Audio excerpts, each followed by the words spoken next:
根據政府編估，隨着少子化加高齡化，預計未來菜園的銷售將大大縮減，相對造成工業菜園的業務面臨減少壓力。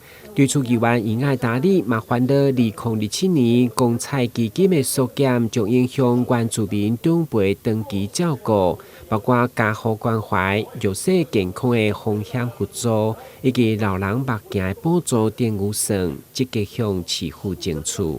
因為原委會這個地方的家護關懷計劃等等的，是要用到公采基金嘛，對不對？所以一檢出來的結果，原民會就直接受影響了。包含家護關懷計劃會減少143萬多，弱勢健康照顧這個地方會少了14萬多，老花眼鏡補助會少了1萬5，總共加起來大概159萬左右。那這一塊沒有公采了，我們得要靠試撥款了。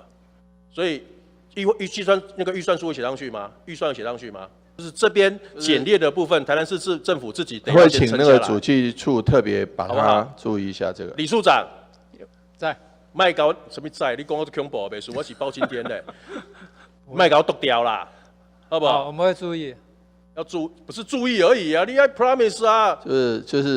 是那個電視劇上承載，就是我們會請他們特別注意，然後希望把它你跟我拿這種東西都會占我的時間，你不要鬧了，你先坐下來啦。那個恢復啦，就會恢復啦。好，額度不打折啦。好 ，OK， 不耽誤你的時間，不打折就對了。謝謝。身為阿美族的議員尹愛達理會長嘛積極為原住民16族的語言傳承，強烈檢討現況師資也是嚴重欠缺的困境，要求加速栽培，並持續推動制定足夠的師資政策，以及平埔族語分級教材加師資認證向市府請兵。台南新聞軍籍林英光採訪報道。